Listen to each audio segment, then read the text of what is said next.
Impacto del modernismo en la literatura latinoamericana. El nacimiento de la literatura es la época de los precursores del modernismo o de la primera generación de este.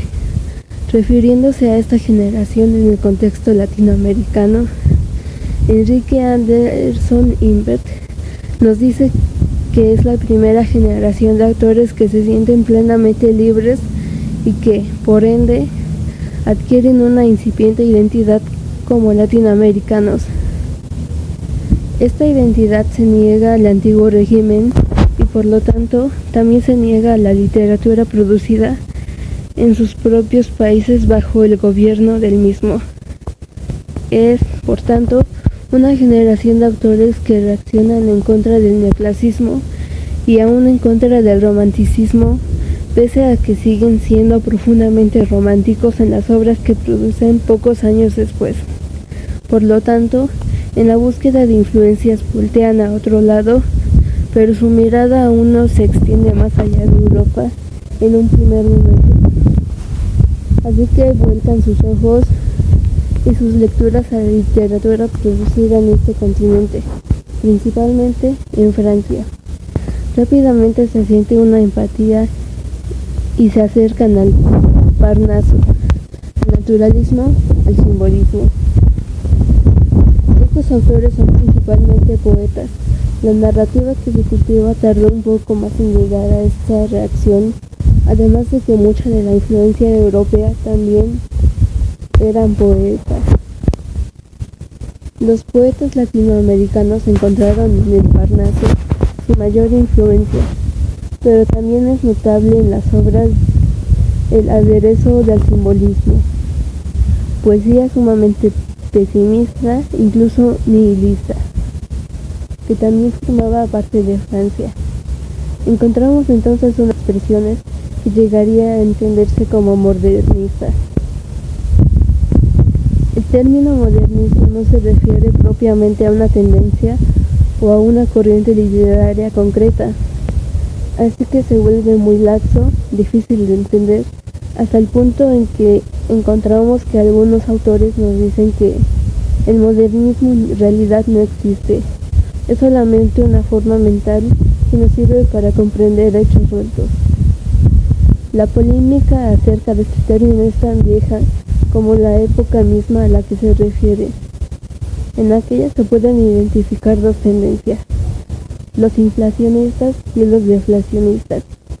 Los inflacionistas definen el modernismo como un corpus unitario de autores y países en una época determinada.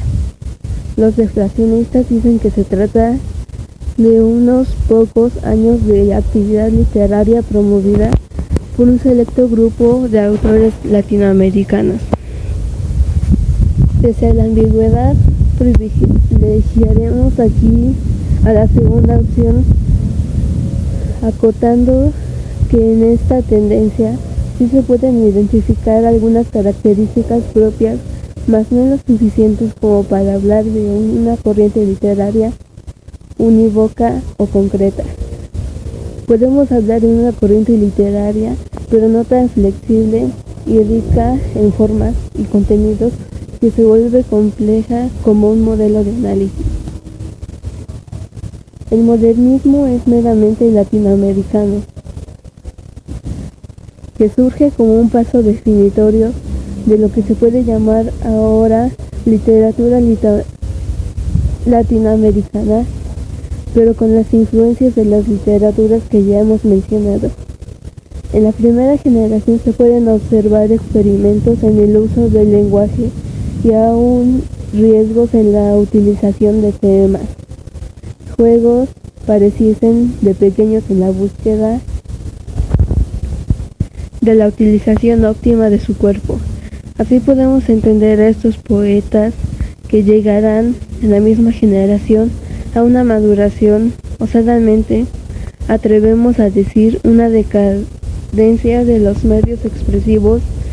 En la penúltima y última década del siglo XIX se comenzaron a utilizar. Estas nuevas formas literarias se publicaban primero en revistas entre las que mencionaremos las de la época plena del modernismo, como la Revista Azul y la Revista Moderna. Al acercarse a la frontera entre los siglos, la literatura modernista adquirió una solidez aparente. Nuevos géneros adoptaron algunas de las muy diversas formas y técnicas que la poesía había utilizado, y pronto aparecieron autores narrativos y modernistas.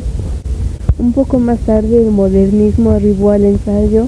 Para el siglo XX ya encontramos obras de teatro modernistas presentándose en toda Latinoamérica, pero principalmente en México.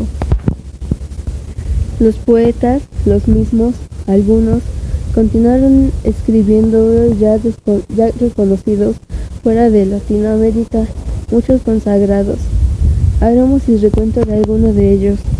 Justo Sierra, nos atrevemos a decir, anunció el modernismo, pero Salvador Díaz Mirón y Manuel Gutiérrez Nájera le dieron solidez.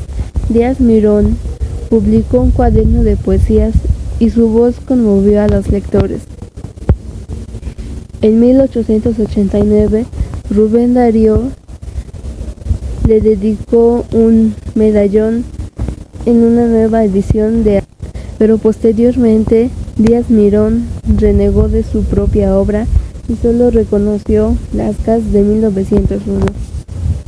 Otros poetas que se puedan llamar de la primera generación del modernismo son José Martí, Julián de Casal y José Asunción Silva, que, junto con Gutiérrez Nájera, al morir antes del 1896, permiten redondear a este grupo ese primer modernismo.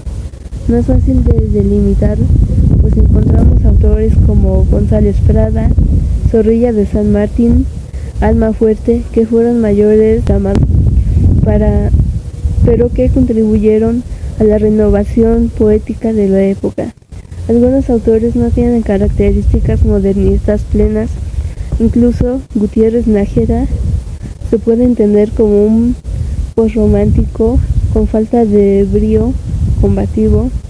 De la misma forma, el poeta potosino Manuel José Otón es considerado solo romántico por algunos analistas y por otros como un posromántico con algo de influencia modernista, pero nunca un modernista como tal. Solo en pocos poetas se refleja con nitidez los modelos del Parnaso y el simbolismo, como Julián de Casal.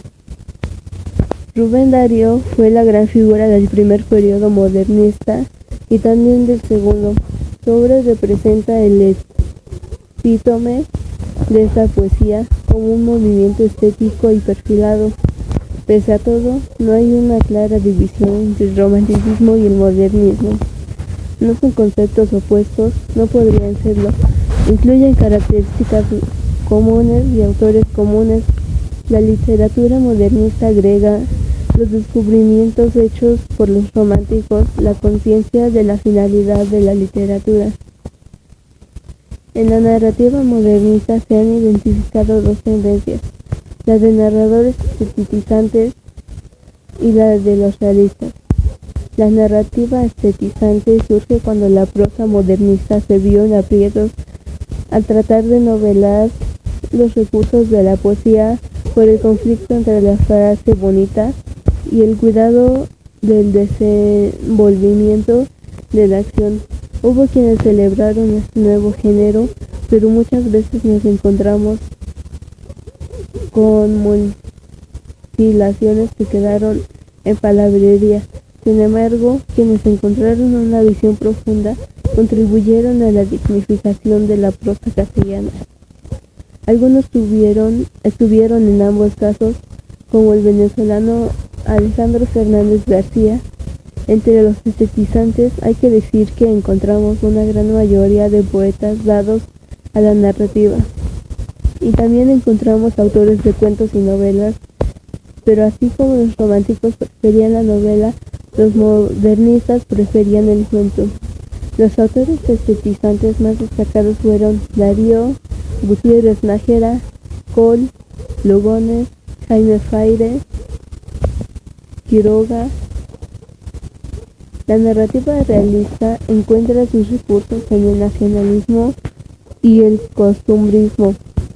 Se acercó a veces a la literatura poética del modernismo, pero tomó su propio cauce hacia una descripción objetiva de la realidad.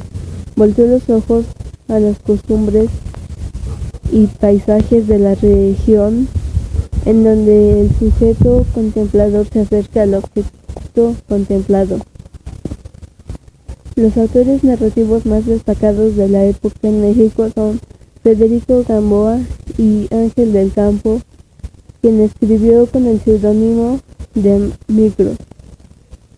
La rumba y Cosas Vistas son las mejores obras de Micro, pero también escribió en los periódicos y cuando no hacía caricaturas irónicas se mostraba como un sentimental y tierno piadoso. Federico Gamboa se considera como el narrador modernista por excelencia al documentar con métodos naturalistas las costumbres del pueblo, pero también escribió literatura erótica. De esta última destaca Suprema Ley en 1896. El mayor equilibrio de su obra se encuentra en Santa de 1903. Años después, al recobrar su fe católica, intentó reivindicar novelas como Reconquista y La Llaga. También escribió dramaturgia y su drama mejor construido fue Entre Manos de 1928. Los poetas de esta tercera generación, llamada por algunos Generación Azul, destacan Luis Urbina, Jesús Ureta, Marcelino Dávalos, Enrique González Martínez, María Enriqueta Camarillo de Pereira, Rafael López, Enrique Jiménez Domínguez, José María Facha. Esta generación reaccionó contra el farrago y propuso un nuevo lenguaje poético y lo escrito pocos años antes ya no les inspiraba, y encontraron nuevamente sus fuentes en Inglaterra y Francia. Agregaron a lo parnasiano las maneras simbolistas, ricas en musicalidad, ensayaron procedimientos nocivos tanto en la prosa como en el verso. Estos autores coincidían entre sí, no haberse puesto de acuerdo, sino por clavar sus ojos en Europa y darle la espalda a América. Las letras se llenaron de lujos y empezaron a iluminarse con extrañas fosforescencias. Todo podía entrar en estas nuevas formas, tanto lo viejo como lo nuevo. La pasión formalista los llevó al esteticismo y esto los ha hecho sumamente estudiados, y nuevamente encontramos como al mayor de estos poetas a Rubén Darío. Conclusión: el modernismo fue una escuela literaria de renovación estética. El canto de los poetas modernistas se convirtió en la primera expresión de autonomía literaria de los países hispanoamericanos. Buscaba separarse de la sociedad burguesa y su materialismo por medio de un arte refinado y estético. Más que un movimiento literario, el modernismo fue una actitud ante la vida, la forma en que Hispanoamérica expresó la crisis universal que se vivió hacia finales del siglo XIX y que se manifestó en todos los aspectos de la existencia como un profundo cambio. El modernismo intentó unir, por tanto, dos ideas: el romanticismo, que tornó hacia el mundo antiguo, la tradición, el pasado, y el realismo, que volcó al presente, a lo actual. Soy Universidad Castillo Carla Brito, 5º grado C. Gracias por la atención. Gracias.